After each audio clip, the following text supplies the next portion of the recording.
I first grabbed 2 packages of these 1 gallon paint stir sticks from Home Depot. I began just laying them side by side, and I am using a total of 13 of these paint sticks. So once they were laid down, I then am just using some jumbo craft sticks. I am using this Dollar Tree adhesive glue, which is a great substitute for E6000, with a mixture of hot glue and just placing those craft sticks all throughout the back of those paint sticks. The more you use, the sturdier the sign is going to be. And once that sign was put together, now I'm going to be using some brown acrylic paint that I get from Walmart. So I'm just placing some of that on top of those paint sticks. I am using a baby wipe to apply this on.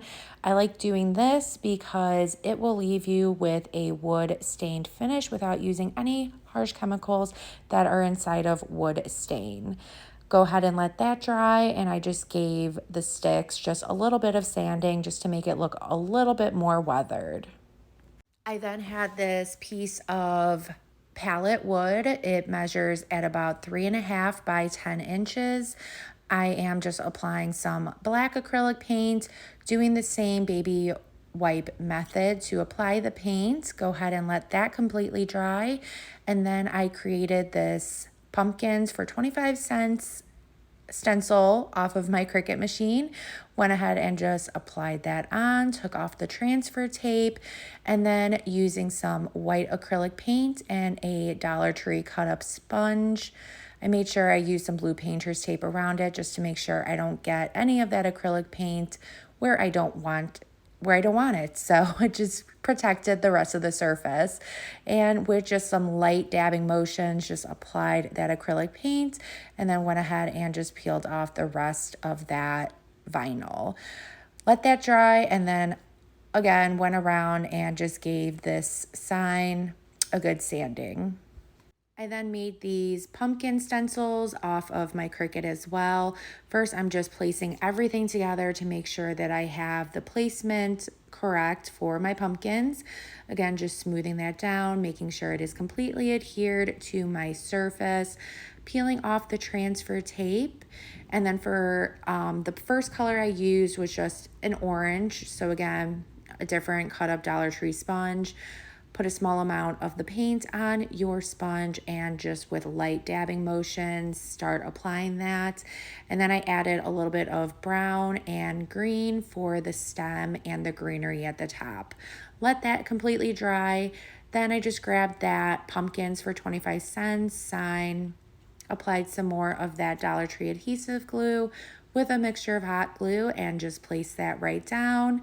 Put that aside, let that completely dry for about 25 minutes. And then I grabbed these mason jar lids from Dollar Tree, and then using one of these half wooden beads that you could get from Amazon, just use that adhesive glue with hot glue and place that right into the center. Again, you want to let that completely dry for about 25 minutes.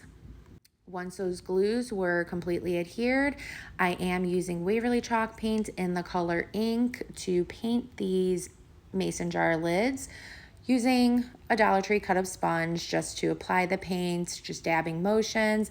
This just reduces some brush strokes, so that's why I like to use the sponge to apply the paint.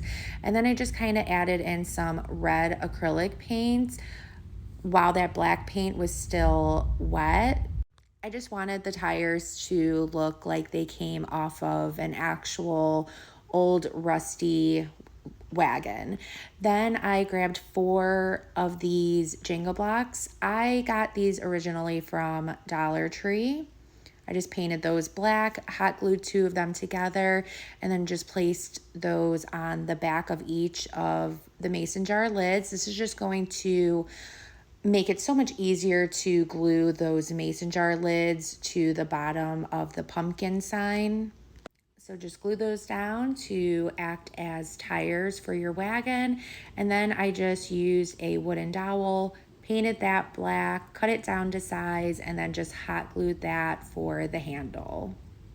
And there you go, guys. Look at how cool this came out. I love it. I hope it inspires you guys to create your own in your own special way. If it did, please be sure to sprinkle the love. Thank you so, so much. And I hope y'all have a good rest of your day. Thanks. Bye.